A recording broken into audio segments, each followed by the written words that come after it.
Am I the a-hole for telling my ex's parents why we broke up and her kid is not mine? Original post. Hello. English is not my first language, so I am sorry. I, 24 male, used to think that I had a great relationship with my girlfriend, 26 female. We were together for 8 years and had a long-distance relationship back in 2020 because of the pandemic.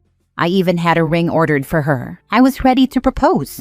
She always said to me that we had to wait until marriage. So the only thing we did was kiss and hug. The most we did was oral. We went to a party last Saturday and we were late. I was an hour early, around 5 p.m. When I arrived at her house and waited until nearly 6 p.m., she had to put on all that makeup and even wore a revealing dress. We got into an argument about it. She said I was insecure if I wouldn't let her dress the way she wanted. I just said she either changed her dress or I would go to the party on my own without her. Her dad said, "Listen to me and don't look like a hooker." Then she changed her dress. It was more formal. I don't know how to describe it, but before she changed her dress, it looked more like a nightgown than a dress. We went to the party. It was nice. It was our friend group. The party was for her best friend's birthday. We drank a little. Then a presentation about her best friend was shown. The slideshow started, and a few slides in, I saw a video of her best friend twerking on a foreigner's lap. She covered my eyes, and I asked why. But then my friend pointed at the back of the video. It was my girlfriend kissing another man. Not just kissing, but he was groping her while she sat on top of him. I asked when the video was taken or if it was AI. Her best friend said it was last March. For context, March is my birth month. She did not attend my birthday because her best friend had scheduled a 2-week trip to Japan. After that trip, she love-bombed me with gifts, going to my house to cook and clean. I stood up, gave her money for a ride home, then apologized to our friends for leaving early. I did not look back, just went to my car and left. Currently, I am not replying to any of her calls or texts. She even had my family talk to me, saying she made a mistake. I said I am fine, just thinking. The ring arrived this Wednesday. I am not sure if I even want to propose anymore, and I did not tell anyone from her family. I heard from the group chat that my girlfriend, or possibly ex, is not talking to anyone from the party and that she left the chat. Right now, her last message was a threat about ending herself if I don't reply. I replied that I need more time to think. Am I the a-hole? Now for the top comments before reading the update. Don't reply. She cheated on you and never would have told you. You process your emotions how you choose to, but you don't have to contact her unless you want to. It's on her to deal with the shame of being a cheater, and one that was so publicly revealed. At least she can't try to spin the narrative since her own friends saw what she did. Not the a-hole. You're being an a-hole to yourself because you saw with your own eyes how your girlfriend acts when you're not around. Not to mention you waited 8 years for her just to get cheated on, and in your birthday month too. Who knows how many times she's done this already. Even her own friend felt bad for you and decided to spill everything. Maybe everyone else already knew and you were the only one in the dark. What more do you need to think about to realize your girlfriend is not someone you can trust? Not the a-hole. Stay strong. Keep your head up. Her manipulation strategy reveals her character. Now for the update. So this is an update of my last post. Quick recap. My friend showed me photos and videos of my ex cheating in Japan during her girls' trip in my birth month, last March. You can read it on my profile if you want.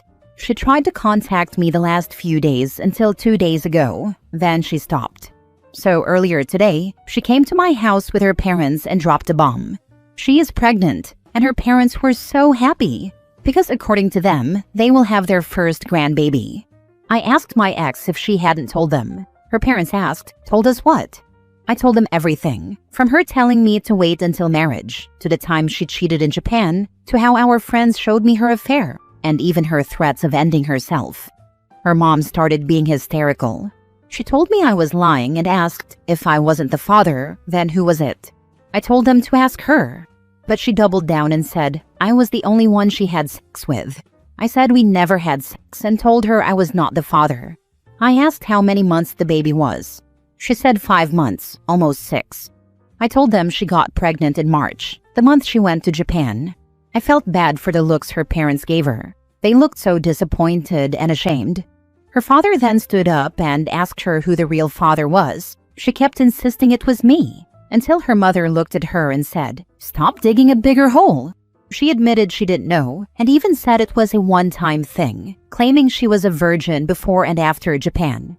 My brother finally had enough and said, "Who in the world is she joking with? Are the three wise men returning?" She told us it was the truth and started spouting nonsense, insisting it was real. I just told her to get a DNA test. She just said, "Sure," and walked away. Her dad just sighed and apologized for his daughter. Her mom looked at me and said she believes me and that she will talk to her daughter. I told them I know the kid is not mine, so I am not afraid.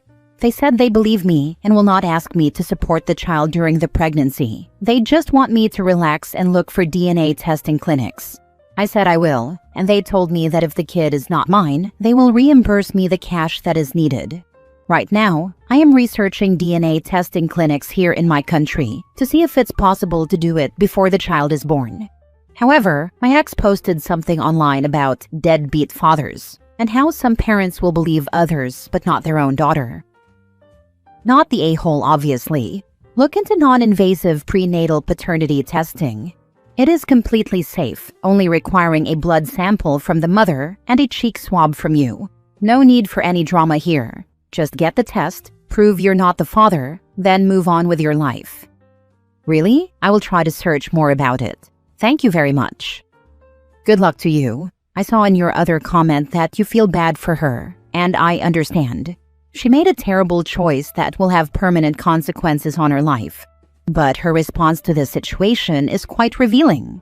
She could accept her mistake with grace and humility.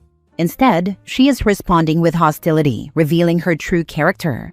In a way, she did you a favor. This is not a woman you want to share a life with. The good news is that the paternity test will solve everything. She can vague post all she likes on social media. If any flying monkeys try to come after you, then all you'll need to do is announce the paternity test results, and that your ex cheated, hence you broke up. But good luck to her finding whoever she slept with. They'd be hard-pressed to argue with that. Thanks. I am still searching for some clinics near me. I know the kid is not mine. None of her friends are even siding with her. I feel bad for her. I believe prenatal DNA testing is possible, but needs the consent of the mother, blood work. If your ex wants to drag out the drama, you may need to wait until the baby is born. She sounds like she needs a big reality check. If no one believes her and she's still sticking to her stupid story, that says it all. Yup, she is still sticking with her story and no one believes her. Next story. Am I the a-hole for not wanting to be friends with my ex-wife? My 37 male ex-wife, 35 female, thinks we should still be friends after our divorce. About 6 months ago, she told me she wanted a divorce, and just under 4 months ago, it was finalized. It was very amicable. When we first started the process, she said she thought we could still be really good friends. She even suggested we didn't need custody arrangements because we could just handle things together. Her reasoning was that we didn't have major issues. We just grew apart. I agreed, though I blamed her more for that. She said the marriage had run its course, that she still loved me as a person, but we both needed change. I bring this up because it's the basis for why she thinks we can go back to being close friends, like before we started dating 15 years ago. During the divorce, she sent me a few friendly messages that I gave short replies to. After it was finalized, she invited me to hang out on a night our son was at a friend's house. I told her directly I didn't want to be friends. She asked if that's why I had unfollowed her on social media, and I said yes. When she asked why, I told her I didn't want to watch her date other people. She insisted dating was far from her mind, and she wouldn't even consider it for at least a year. I didn't believe that. I told her she's attractive, guys will pursue her, and she doesn't like being alone. She said I was being ridiculous, and that I could just as easily find someone new, but I told her it wouldn't be as easy for me. I also said when she has a boyfriend, I don't need the reminder that someone else is getting what I wanted for years. She apologized a little, but said she thought I just needed time and eventually we'd be good friends. Fast forward to this past Saturday, I ran into her at the store with her new boyfriend. She introduced him, I said hi and left quickly. Later, I checked her socials, unblocked her briefly, and saw they've been dating about 6 weeks. I reblocked her. She texted me asking why I was rude at the store. I told her this was exactly why I didn't want to be friends. She snapped, saying life goes on. There's no reason we can't have a platonic relationship, that it would be better for our son, and that I'm making things tense for no reason. I didn't respond, but now I feel guilty.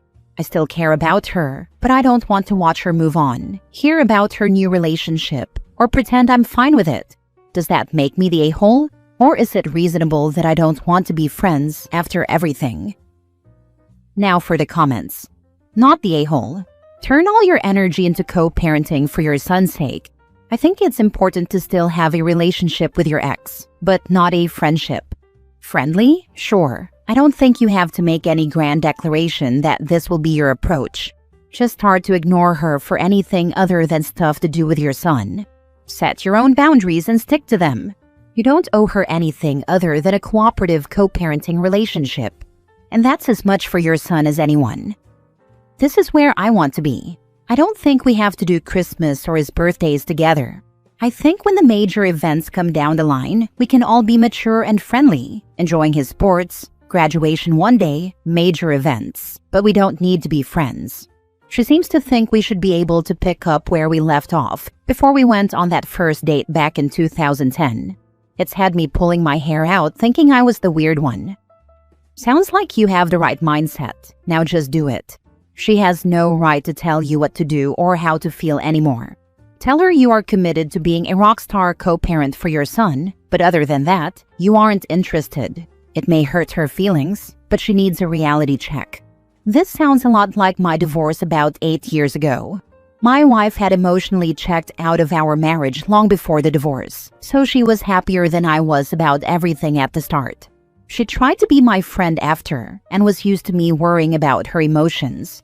I started only replying to things about our daughter or barely engaging in anything else. She got the point eventually.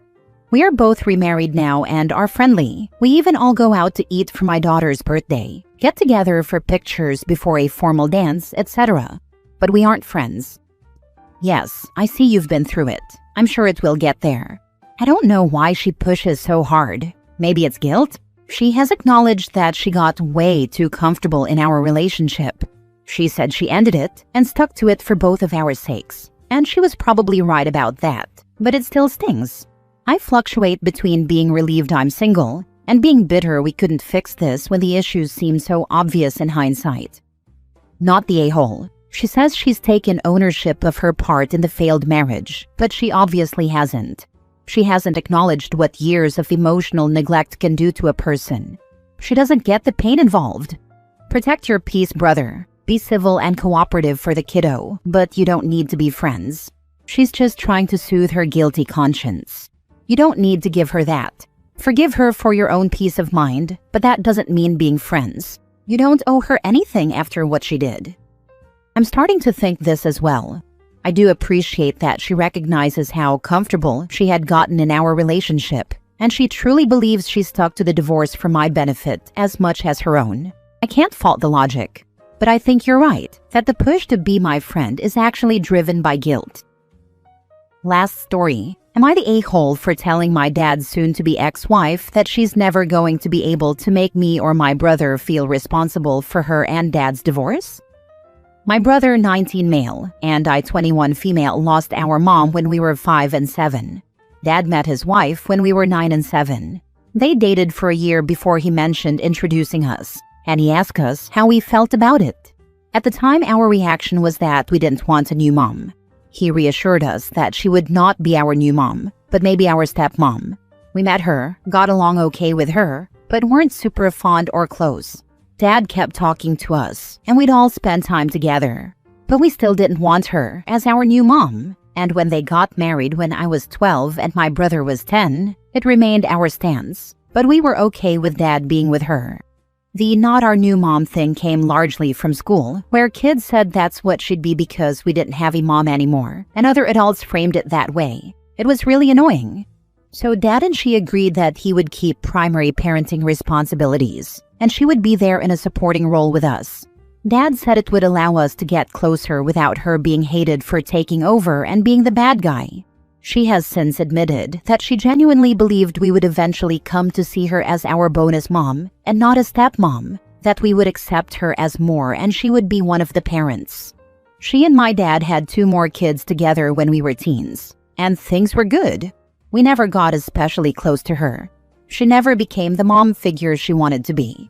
Neither of us ever saw her as our parent, and when that reality became more clear to her was after my brother graduated. Because both of us had mentioned losing our mom as being a defining thing for us when we graduated. And we both thanked Dad for being an amazing dad and showing that one parent can do an awesome job and can still support their kids' education. We also thanked her, but not as a parent. We said she joined the family. My brother worded it a little differently than I did, but that was the sentiment. This was not what she liked hearing, and it caused fights between her and Dad. She told him we were selfish and ungrateful and spat in her face. Dad defended us and told her that we still shouted her out, and that this was where our relationships with her naturally went, and that was okay. She admitted it wasn't okay, and she had always expected that to change. She expected to be more mom than just a family member. She said the fact she gave us 2 siblings should have meant more than it did.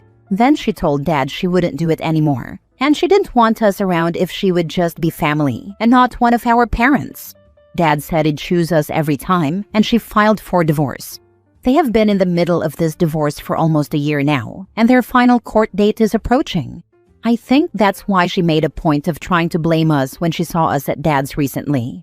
She said we must be happy and proud of ourselves that we ruined a marriage and family unit because we didn't want to replace our poor little dead mommy, and how all we really did was put her in the position to be the bad guy anyway. She told us she hoped our dead mom was worth her and my dad's happiness. I told her she could never make us feel responsible for the divorce. She said it shows just how uncaring we are about others. My dad made her leave and told her to never speak to us like that again. She started yelling that we clearly don't care about him. Dad reassured us, and I still don't feel responsible for the marriage ending. Neither does my brother. But am I the a-hole for saying what I did to her? It didn't do any good, honestly, which has left me wondering. Not the a-hole. You are not responsible for her unmet expectations. She set herself up for failure by expecting you to change your minds and feelings. She's also willing to harm her own 2 children over this. It seems like a convenient excuse to get divorced and blame her ex-husband's kids for it. If she were such a wonderful, loving mom, she wouldn't break up her own kids' nuclear family just because the 2 previous kids still considered their mom to be their mom. I really don't get people who think children will so willingly forget a much-loved parent. Nah, once she dropped the mask and started crapping on your mom, that was it for her. Seriously, poor little dead mommy? Trash. She spent years of her life hating and competing with a dead person she never even met.